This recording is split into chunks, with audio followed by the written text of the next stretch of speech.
வணக்கம். 2002ல விக்ரம் நடிச்ச சாமுராய்னு ஒரு படம் வந்து ரிலீஸ் ஆச்சு. தல அஜித் நடிச்ச சிட்டிசன் படத்துடைய கதை சாயிலேயே வந்து இந்த படம் இருக்கும்.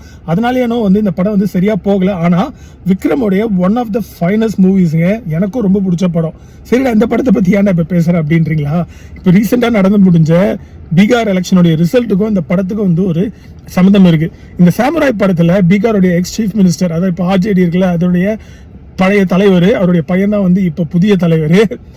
அவரு மாதிரியே ஒரு கேரக்டர் இந்த படத்துல வந்து வருங்க. இப்ப ரீசெண்டா நடந்து முடிஞ்ச எலெக்ஷன் ரிசல்ட்ல என்டிஏ ஸ்வீப், இது உங்களுக்கு தெரிஞ்ச விஷயம் தான். இதுக்கு பல பேர் பல காரணங்கள் சொல்றாங்க. நிதிஷ்குமார் பீகாருடைய செல்லப்பிள்ளை.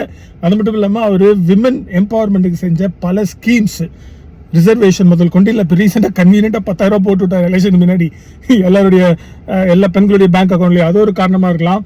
இல்ல பிஜேபியோட எலெக்ஷன் மிஷினரி, இல்ல நான் Yadav consolidation, infrastructure schemes, central government infrastructure schemes, ஏர்போர்ட்ல இருந்து ஹைவேஸ்ல இருந்து அது மாதிரி ஸ்கீம்ஸ், இல்லைனா வந்து ஃபுட் செக்யூரிட்டி ஸ்கீம், ஏழை மக்களுக்கு வந்து வீடு கட்டி கொடுக்குறது, டாய்லெட் வசதி எல்லாம் வந்து ஏற்படுத்தி கொடுக்குறது, இந்த மாதிரி பல காரணங்கள் வந்து சொல்லப்படுது. ஆனா என்ன கேட்டீங்கன்னா, முக்கியமான காரணம் என்னன்னா இந்த லல்லு பிரசாத் யாதவ் தான் வந்து முக்கியமான காரணங்க. இவர் மேல வந்து நிறைய கேஸ் இருக்கு, ஊழல் வழக்குலாம் இருக்கு. ஆனா இவர் நிறைய ஜெயில இருக்க வேண்டியது, வெளியில ஜாலியா சுத்தின்னு இருக்காரு. இது காரணம் வந்து அவருடைய ஹெல்த் அப்படின்னு சொல்லி தான் வந்து டெபாசிட் இருக்கிறாரு.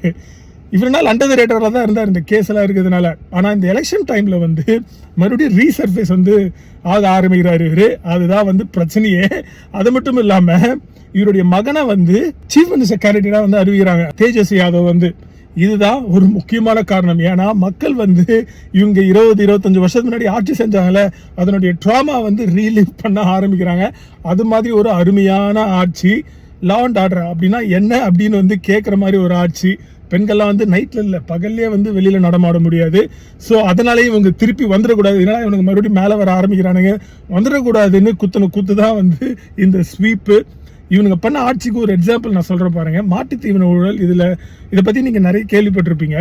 என்ன ஊழல்னா, கவர்மெண்ட்ல பல 100 கோடி வந்து திடீர்னு காணாம போகுது. என்னடா ஆச்சு அந்த பணத்துக்கு அப்படின்னு கேட்டா, மாட்டுக்கு வந்து தீவனம் வாங்கி போட்டோம். பீகார் வந்து ஒரு மாதிரி அக்ரிகல்ச்சர் ஸ்டேட் தானே. ஸோ மாட்டுக்கு வந்து தீவனம் வாங்கி போட்டோம் அப்படின்னு வந்து சொல்றாங்க.